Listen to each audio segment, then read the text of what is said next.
Hello everybody, my name is Bragster and welcome back to TEW 2020 where we are in charge of Impact Wrestling. So yeah, feedback's been great on the last episode and things going back to some sort of normality again for the time being. But yeah, so we're just going to get into it. If anything happens, you know the drill, I'll show you. If not, we'll move on. Let's get into Impact. Right, so yeah, I'm really happy with this show. Obviously, I know I say that a lot now, but it just, the quality just keeps going up. I will be interested to see if the actual quality of this one does go up over last week's, because last week was our best show ever. So yeah, it'd be very interesting to see what happens. But yeah, let's get into it and let's see what happens on this week's Impact. So we start off the show with the women's title match between Deonna Purrazzo and Kylie Rae, and Deonna Purrazzo wins. She wins in about 15 minutes with the armbar. 36 rated match, not too bad at all. Purrazzo put in a really good performance of 42. Kylie Rae did okay. Yeah, the problem is currently is the women's division's really good. They have very good quality women, but they don't have the popularity to get the best matches.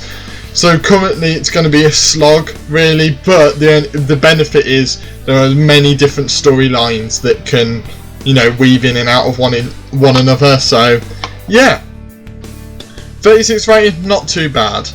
Afterwards we've got Deonna Purrazzo going out the ring, and Susie comes out. She walks past Purrazzo. She looks like she's going to help her friend Kylie Rae, bringing her like picking her up off the floor, being quite nice before putting her in the yellow fever finisher. And while this is on, she changes into Su Yung in the process. And the crowd go mental. Obviously, Kylie Rae is screaming in pain, and Purrazzo doesn't care. She just looks at Su Yung, and that's it. She just walks away with the title. But yeah, Su Yung is here, and she's attacking Kylie Rae. So yeah, it's going to be interesting, this one. Then we've got a segment where Stephen Amell gets TJP to sign a waiver to continue in the Bound for Glory series. Basically, over the last few weeks, TJP's been getting beaten up. He is in really bad shape, and he doesn't look like he's going to pick up any points whatsoever. So Amell's just like, look mate, the doctors have told you to stop. I'm telling you to stop. No one will criticise you. Just step away. And then TJP refuses, so Amell goes, right, to cover my back, you have to sign this waiver, and TJP does. 48 rated segment, a massive segment there. I wasn't expecting 48, that's huge. Clearly the crowd seemed to like people being those valiant baby faces. Next segment is Doc Gallows defeating Trey in 12 minutes. Trey with a quality performance, 45. Unbelievable stuff there. Yeah, 46 rated segment. Doc Gallows picks up the win. He goes up to about 14 points now, I think it is. Obviously, I'll go over that at the end of this episode and go over everyone's standings. But yeah, Doc Gallows picking up some points. Trey couldn't quite keep his momentum going. It's been stopped again. Every time he seems to do well, something happens to which he gets stopped. But yeah, you can just tell by his performance, he's a lot better than he has been previously in the competition. So yeah, really happy with that. Then we've got a 43 rated segment where Willie Mack goes up to Chris Bay, shakes his hand and is like, you know what, congratulations, you truly deserve that. Bay says he can have one last shot, at the pay-per-view, maybe at Prelude to Glory sort of thing, or even Bound for Glory, have that one final match, have that massive standoff that they wanted to have last week. And Willie Mack just goes, look, I've had my chances, it's time you give other people chances. So yeah, it's kind of Willie Mack stepping away from the X Division for a little bit and stepping away from that X Division title. He understands that he probably needs to just step away and figure things out a little bit, you know. Just taking that step back might actually make his push forward for that title a lot stronger next time around. Then we've got a 41 rated segment where Falabar batters Man Fulton. Man Fulton's battering him as well, and Austin just leaves. He just goes, you know what guys, have at it, I've got a match later on tonight, I do not need to deal with this. And Falabar and Man Fulton are just going at it, they're trashing the backstage area. It goes absolutely mental. So yeah, it's a really good segment there. Was surprised about that one. These two obviously had a match on Explosion that ended in a double count out. Now they're battering each other again. It's not over between these four men. Like, it just keeps going on and on and on between these four. Then we've got a 48 rated segment where Sami Callihan defeated Brian Myers in about 12 minutes with a curb stomp. Really nice match between these two. 48 rated is again more than I expected. But yeah, this Bound for Glory series seems to be getting some really good matches in, and some exciting ones as well. And Sami Callihan just absolutely storming it at the moment. He's currently joint top, I think, with EC3. Obviously, EC3 and Miro face off later in the night.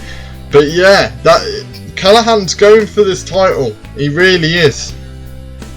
Then we've got a segment where Rob Van Dam warns Eddie Edwards that he has a very, very dangerous opponent for Edwards to face, and just very much teasing Edwards. Edwards wants to know, he wants to be able to prepare, and Rob Van Dam was just like, you didn't let me prepare, I won't let you prepare. So yeah, in about 2 weeks, Eddie Edwards will face against this mystery person. I'm very interested to find out who you guys think it will be, because I don't think you'll guess it. I don't think you'll guess it. And I know that's me challenging you again. And I know every time I challenge you, you guys seem to work out who it is. But I genuinely believe you guys won't guess this one. And I'll throw a little bit in there. He is not currently signed with Impact Wrestling. Hopefully that helps you understand. Well, it doesn't, because there's many people that don't wrestle for Impact. But yeah, I managed to get someone in, and there's a clue there in Dangerous. So yeah, I'm just very interested. I'm trying to really lay it out because I'm really intrigued to find out who you guys actually think it is. Then a 52 rated segment where Eric Young defeats Carl Anderson by submission. Basically, that's the softer version of putting it. Eric Young choked out Carl Anderson. Eric Young's obviously, he lost those 10 points by getting angry, and Eric Young's managing to turn his anger into performances in the ring, and he just completely choked out Carl Anderson. Carl Anderson was lasting, he was getting past, you know, all the finishers, kicking out here, there and everywhere, and Eric Young just puts him in a sleeper hold, and Carl Anderson just can't escape it. 52 rated segment, nice stuff. Then we've got a segment. Jake Chris didn't seem to do well without a script, unfortunately, even though he did last time. But Jake Chris comes out, he says that he said virtually nothing for about 2 minutes. He just stands in the middle of the ring, boos from the crowd, people just not understanding why he's doing this to Tommy Dreamer, and he just bouts out about Entitled Dreamer. He keeps calling them Entitled Dreamer, and the fact that Dreamer just keeps getting gifted chance after chance after chance. He had a chance at the title, you know, at the TNA title, and you know, he keeps getting chances, he keeps being put in big matches because of his name, and people like Jake Christ keep being looked over, and he wants to end the entitlement of Tommy Dreamer. Finally, we get some sort of answers as to what is going on between Jake Christ and Tommy Dreamer, and it seems like Jake Christ is very, very pissed at Tommy Dreamer. Then we've got a segment where Eric Young and Sami Callihan demand to be able to use weapons in next week's Bound for Glory match. Now it's between Eric Young and Sami Callihan. That will be the main event next week, and Stephen Amell eventually gives in again. Like earlier on in the night, he gives in. It's like he just doesn't. It's like he's been sick of being the authority already. He quite likes, you know, helping out backstage, but it seems like this authority stuff and having to deal with all of this is starting to get to him a little bit, and he just gives in, and that means that Eric Young and Sami Callihan will fight in some sort of weapons match. It's not declared what weapons match it will be, but there will be weapons, there possibly will be blood. It's gonna be a slugfest between these two next week. Then we've got a wonderful match between Ace Austin and TJP, where Ace Austin defeats TJP in about 10 minutes with the Aces High. And yeah, brilliant performances by both of these guys. Ace Austin benefited from having a hot new move. Yeah, this is great. Obviously, TJP is not in the best condition anyway. Falabar attacked Man Fulton earlier on in the night to help TJP and make sure that there will be no interferences, but unfortunately for TJP it just wasn't enough. Ace Austin is too good, especially if you're not 100%. So yeah, 54 rated segment. This show's good. Then we've got a 37 rated segment where the Motor City Machine Guns tell the Desi Hit Squad they're going to take them out one by one, starting with Mahabali Shera. Yeah, I struggle to say that name every time. But yeah, so Shera's been terrorising these two. He's been the big man of the trio. And Alex Shelley and Chris Sabin say they're just going to take him out. They want him out of the picture by the time they have their tag match. Then we have a 41 rated segment where Melissa Santos is interviewing a very, very angry Moose after having his ankle torn apart last week, to which he issues an open challenge for next week's show to basically prove that he's still got it. And ODB turns up, yes, the ODB turns up and says that next week there's not going to be a Mr. TNA, there's going to be a Mrs. TNA. So yeah, she's kind of seen what people like Tessa Blanchard and stuff have done in Impact Wrestling, and ODB's decided, fuck it, I'm coming for you, Moose. You know, you calling yourself Mr. TNA, you're forgetting about the misses.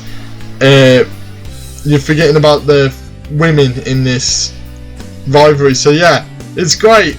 We're going to have a match. I can't believe I'm saying this. We're going to have a match between Moose and ODB. We're going to have a match between Moose and ODB. I love it. I love TEW. I absolutely do. But yeah, that should be a very interesting match next week, and continuing the feud between Moose and Ken Shamrock too. And then the main event of the evening is between Miro and EC3. Oh boy, oh boy. It's a 50 rated match. I did push the time limit to about 18 minutes, and I knew they might be tired, but I wanted to push them and it just didn't work. This should have stole the show and it didn't. Miro and EC3 just don't click at all. That's not good. Oh shit. You guys won't know this, but that's kind of screwed my plans a little bit. Yeah, them two not clicking really doesn't help me at all.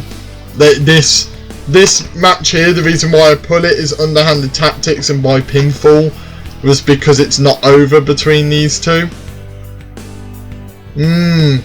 Yeah, I might have to change my plans to do with this here, to do with that, because that's just not going to work. So yeah, that's a bit of a disappointing end.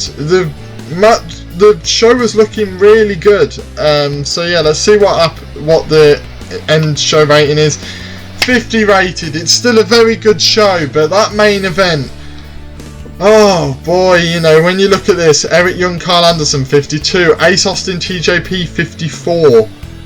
You look at those matches and you're just like, if that main event hit like it should have done, this could have been 55. Well, it could have been like same as last week's, maybe even close to 60. That's disappointing. Really is disappointing. We're still increasing our popularity in regions, but that main event, that's annoying that it didn't click. Really is annoying. Bollocks. Right. Well, anyway, let's go over the Bound for Glory Silver Standard, shall we? So here's the graphic. There you go. Right. So, topping the table yet again is Miro with 27 points, picking up that win against EC3. As disappointing as that match was, the points is what matters, and that puts him top again, taking that top spot from EC3. Sammy Callahan is now on equal points with EC3 on 21, so they are both in that second, third place spot. We've got then 3 people on 14 points with Ace Austin, Brian Myers and Doc Gallows all on 14 points each. Then we've also got 3 people on 7 points, which is Eric Young, Carl Anderson and Trey, before TJP is slumming on that 2 points. But obviously TJP is not in good shape at all. He keeps putting on some great matches, but unfortunately he's just not in good shape, and that's just not gonna bode well for him for the rest of the competition. But yeah, it's hotting up at the top. There's clearly 3 people at the top that are just, you know, battling it out to top the league table, and then everyone in that middle, it's gonna swap and change here, there and everywhere. So yeah, really good show, really happy with it. But, well, I say I'm really happy with it. I'm not too happy with it. Not over the moon. But it is what it is. When the main event flops, the show's just not going to do as well as you think. So, but yeah, it was still an excellent show. Like, if you look here, it says the reviews have been excellent. So, can't complain too much, can I? And that's just the viewing figures. Right, we're going to go into Explosion. If anything happens, I'll show you. Otherwise, I'll see you at Explosion. So we got a few incidents involving people, so I'm interested to see what these are. So starting off with Tommy Dreamer's one. So Tommy Dreamer helped create a fun and relaxed atmosphere backstage after finding a discarded karaoke machine and started an impromptu pre-show competition. Nice! His melody of power ballads apparently stole the show. Good on Tommy Dreamer, well done Dreamer. Rosemary entertained the locker room by organising a poker tournament. Nice. And Rob Van Dam and Cousin Jake. Oh, brilliant. Rob Van Dam has taken Cousin Jake under his wing as a protege. Rob Van Dam has the relaxed personality and Cousin Jake has a professional personality. That's brilliant. Similar to Ace Austin. I'm intrigued about Cousin Jake. I don't know much about Cousin Jake. So if anyone knows his background or like what he's like as a character, please put that down in the comments. That will help me out a lot of how to book him from here on out. So yeah, for people that aren't really shown on TV, I might need, you know, things on what they're like, otherwise I'm going to have to research it. But if you guys know anything about Cousin Jake, please put it down in the comments, that'd be nice. But I've extended Explosion to an hour rather than half an hour. It's going to allow for more storylines going forward, stuff like that. It might even lead eventually to some sort of television title for Explosion, and also Impact when it can get on Impact. But you know, having something to go on Explosion a bit more often than an hour is going to give me a little bit more leeway. It can put more storylines on there, it can put more matches on there. It's almost going to become like the AEW Dark type thing, you know, meant to be an hour long anyway. But an hour long show full of a few matches, a few segments to improve storylines. And yeah, so I thought I'd tell you before I book the show, but yeah, let's book the show, let's see what happens. Right, so we've got the longer version of Explosion open now. I feel a lot happier with Explosion, it being an hour long. I've got a lot more scope to really flesh out some rivalries. So let's just get into it and give you the show. So we start off the night with Heath and Rhino versus Renault Scum, to which Heath and Rhino win for obvious reasons. It's Heath and Rhino. Heath and Rhino both having good scores and good ratings, and then obviously Renault Scum not being that great. Apparently Heath and Rhino don't work well as a team and their timing is all over the place. Brilliant! Oh, this episode is the one where nothing goes right. Brilliant. Oh, dearie me. Right. That's just ruined those plans. So that's great. Right, next. Then we've got a 51 rated segment where Heath says he'll win and win at Prelude to Glory, and the sight of these two winning together will be common once again, to which if they don't work well as a team together, it won't be common because they won't be teaming together.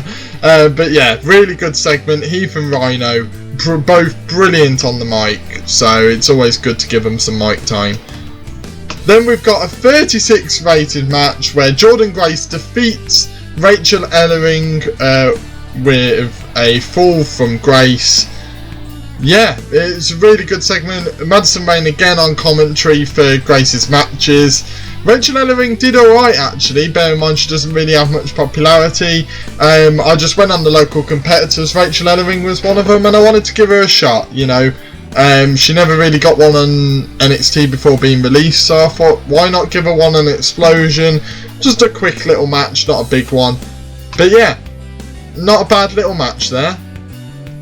And then we've got a segment where Madison Rayne offers her services to Jordynne Grace, and before Grace can answer, Madison Rayne takes the mic off of Jordynne Grace and just walks off before Grace can even give an answer. So it's almost like Madison Rayne wants her to have time to think. She doesn't want her to make a quick answer and just leaves. So yeah, is this whole rivalry between Grace and Rayne, is this going to turn into like a team up between the two? We're going to have to wait and find out. Then we've got a segment where Melissa Santos interviews the Rascals, who tell the North that how petty they are and how they're acting like petty children, you know. The fact that they're being like, oh, you know, this didn't matter, when clearly it does matter.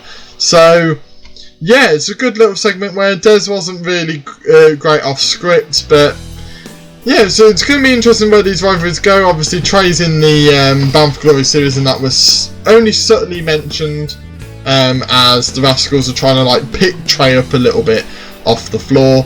So yeah, good little segment there. Then we have a match where Mahabali Shera defeats Chris Sabin. I can't believe I did it, but I did. Yeah, Shera defeats Chris Sabin in about 10 minutes.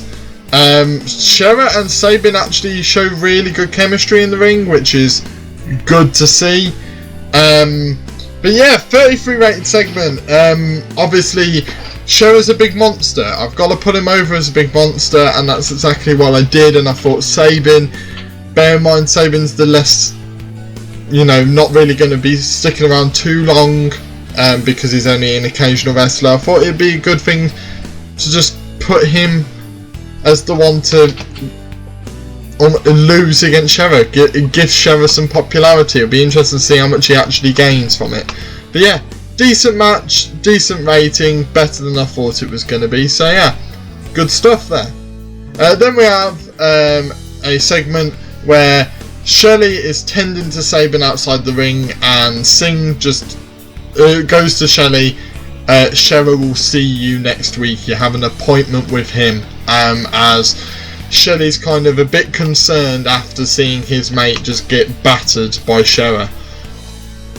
Then we have Falabar and Fulton going mental against each other again, this time in the parking lot, leaving glass everywhere, blood everywhere on their backs. They've just got glass shattered inside of it. Yeah, these two are mental, absolutely mental, and they keep going at it again and again. But yeah, just progressing this storyline between the two teams. Then we have a 42 rated match. Wow, that's better than the title match. Oh dear. Right, where we have Rosemary defeating Havoc by submission with the Spider's Twist. Yeah, Rosemary getting a nice little rating there. Havoc getting a nice rating as well. Confusingly, Havoc and James Mitchell are together. That's going to be explained in a minute. Trust me. I found a storyline for that. So, yeah, nice little segment there. And then to finish off the show, Rosemary is... well, Havoc just attacks Bravo out of nowhere. Obviously, Bravo's been his weird, wacky self on the side of the ring, and Rosemary obviously goes mad. You know, she's got a good relationship with Bravo, and Mitchell just begins laughing, and it's like Havoc is turning, and something's changing in Havoc over time. With Mitchell being at her matches, she's just slowly turning to the other side, and this is one step towards that. So yeah, we could see some more, you know, things between Rosemary and Havoc in the future. So we got a 43 rated explosion there, a lot better explosion, really do like it. The hour really did help. I think it just made the show better, it made the storylines, I can tell, a lot better. And I think you guys will be able to tell that from this show. You know, I wouldn't be able to do as many post-match segments as I did. Every match had a post-match segment to progress storylines, and that's exactly what happened. So yeah, I'm really happy with that. Things obviously aren't going amazingly well every single time, but it's good. It's good to see. So yeah, that's it for this episode. Really good episode, apart from the two massive plans. I had two big plans, one involving Heath and Rhino, one involving Miro and EC3, and both have been spoiled. So yeah, that's going to take some adjusting to the plans, but luckily those plans were far in the future, so I've got a lot of time to come up with different plans. But yeah, I'm gonna have to come up with something else eventually. Don't know what, but I'll figure it out. But yeah, thank you guys for watching this video. Hit the like button if you liked it. It really does help. It helps bring the video further out and means that other people can join this community. And also it just shows me that you're continuing to like this series and like the way it's going. Put anything down in the comments down below. Subscribe if you're new here. And I shall see you in the next video. See ya!